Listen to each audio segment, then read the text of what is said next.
Cinema का पर्दा आम से चेहरों को भी चमका देता है, लेकिन बहुत कम चेहरे ऐसे होते हैं जो इस पर्दे की चमक को भी बढ़ा देते हैं। आज मैं जिस शख्सियत की बात करना चाहती हूँ वो उन्हीं में से एक है। 10 जनवरी 1974 को जन्मा इंडियन सिनेमा का ये गिरीक गॉड आज अपने जीवन की गोल्डन जुबली मना रहा है।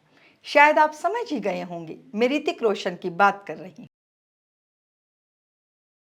दुनिया के सबसे हैंडसम मर्दों में शुमार ऋतिक के पास सिर्फ आकर्षक चेहरा और अच्छी कदकाठी ही नहीं है, वो एक बेहतरीन डांसर और उम्दा अभिनेता भी हैं।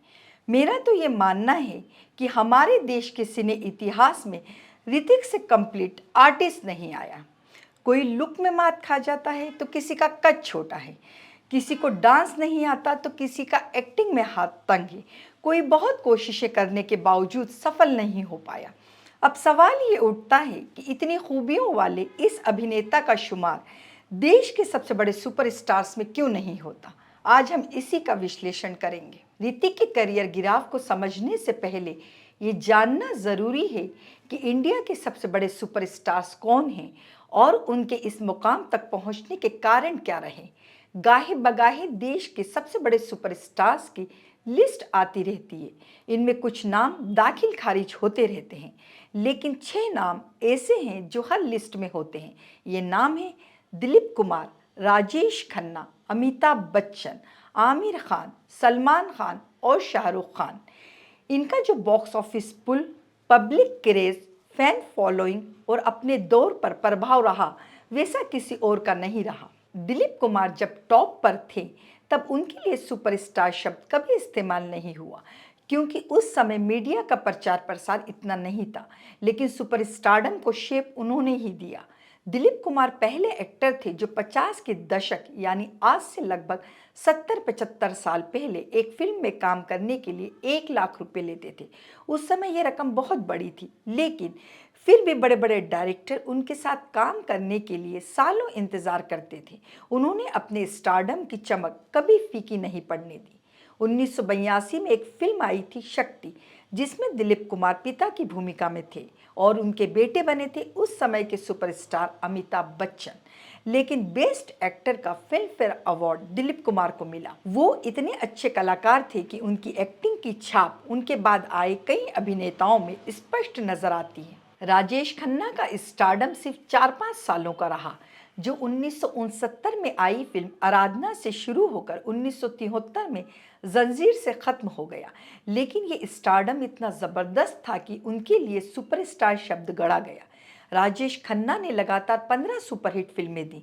उनका ये रिकॉर्ड अभी भी बरकरार है। उनके स्टारडम का जिक्र किए बिना भारत में सिनेमा का इतिहास लिखना संभव नहीं है। जंजीर फिल्म में जब अमिताभ बच्चन इंस्पेक्टर विजय के रूप में आए तो वो एक अभिनेता की तरह नहीं, आंधी की तरह आए, जिसमें छोटे बड़े सभी कलाकार उड़ गए। उनकी सफलता का आलम यह था कि उन्हें वन मैन इंडस्ट्री कहा जाता था। अमिताभ जहां खड़े होते थे बॉलीवुड वहीं से शुरू होता था। जेपी यानी जयप्रकाश नारायण जब सड़कों पर आंदोलन चला रहे थे तब अमिताभ सिनेमा के पर्दे पर हर अन्याय के विरुद्ध आम आदमी की आवाज़ बने हुए थे। 82 साल के इस एंग्री यंग मैन का दबदबा आज भी कायम है। उनका स्टारडम, ग्रेस और ब्रांड वैल्यू अभी भी बरकरार है। दिलीप कुमार, राजेश खन्ना और अमिताभ बच्चन अलग अलग दौर में सुपरस्टार रहे, लेकिन जो बचे हुए 3 सुपरस्टार हैं जिन्हें खान तिकड़ी भी कहा जाता है, तीनों हम उम्र हैं और उन्होंने करियर भी लगभग साथ ही शुरू किया। पिछले 30 सालों से ये टॉप 3 पोजीशन पर काबिज हैं।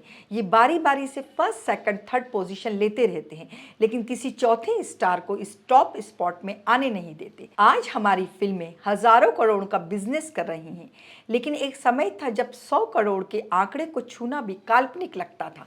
आमिर खान ने इस कल्पना को हकीकत में बदला। उन्होंने गजनी से 100 करोड़, 3 इडियट से 200 करोड़ और पीके से 300 करोड़ क्लब की शुरुआत की। आमिर की फिल्में सिर्फ बॉक्स ऑफिस पर अच्छी कमाई ही नहीं करती, बल्कि अपनी गुणवत्ता से सिनेमा के इतिहास को समृद्ध भी बनाती हैं। वहीं सलमान खान हैं, जिनकी फ्लॉप फिल्में भी 100 करोड़ का कारोबार करती हैं। अगर राजेश खन्ना ने लगातार 15 सुपरहिट फिल्में दी हैं, तो सलमान की लगातार 17 फिल्मों ने बॉक्स ऑफिस पर 100 करोड़ की कमाई की। दर्शकों को इससे कोई फर्क नहीं पड़ता कि फिल्म कैसी है, उसका डायरेक्टर कौन है। उन्हें तो पर्दे पर बस सलमान को देखना है। भाई का क्रेज ही ऐसा है। इन सब में सबसे जूनियर और आखिरी सुपरस्टार माने जाने वाले शाहरुख खान आज इंडिया के सबसे बड़े ब्रांड हैं। उन्होंने अपनी फिल्मों, बिजनेस मॉडल और दुनिया भर में अपनी ज़बरदस्त फैन फॉलोइंग से एक एम्पायर खड़ा कर लिया है और आज इंडियन सिनेमा के किंग बने हुए हैं। अब आते हैं ऋतिक रोशन पर। एक सुपरस्टार अपने दौर को परिभाषित करता है। ऋतिक यहाँ मात खा गए। उन्हें सफल फिल्में तो मिली, लेकिन सफल किरदार और उम्दा संवाद नहीं। उनका कोई किरदार जनमानस पर वैसी छाप नहीं छोड़ पाया जिसकी उम्मीद एक सुपरस्टार से की जाती है। उन्होंने फिल्में भी बहुत कम की हैं। ऋतिक ने अपनी ब्रांड वैल्यू को भी गंभीरता से नहीं लिया, ना ही उसकी वैसी मार्केटिंग की जैसी दूसरे सुपरस्टार्स करते हैं। जब सन 2000 में उनकी पहली फिल्म कहो ना प्यार है आई, तब फिल्म पंडितों ने घोषणा कर दी थी कि ऋतिक अगले सुपरस्टार हैं। लड़कियां उनके लिए पागल हो गई थी और लड़कों में उनके किलर लुक, फिटनेस और डांस का ज़बरदस्त क्रेज़ था। उनका क्रेज़ आज भी बरकरार है, लेकिन ऋतिक उस क्रेज़ को दीवानगी में नहीं बदल पाए। ऋतिक में अभी भी बहुत पोटेंशियल है। उनके पास कम से कम 10 साल और हैं। उन्हें हर साल 2 फिल्में ज़रूर करनी चाहिए और अपनी फिल्मों की थीम और ख़ुद की मार्केटिंग पर भी फोकस करना चाहिए, क्योंकि वो तो जन्मे ही सुपरस्टार बनने के लिए हैं। लेखकों, पत्रकारों, फिल्म विश्लेषकों और समीक्षकों का मानना है कि भारत में सुपर स्टारडम का दौर अब खत्म हो चुका है। सोशल मीडिया और ओटीटी प्लेटफॉर्म्स ने सितारों की चमक को फीका और स्टारडम को बेअसर कर दिया है।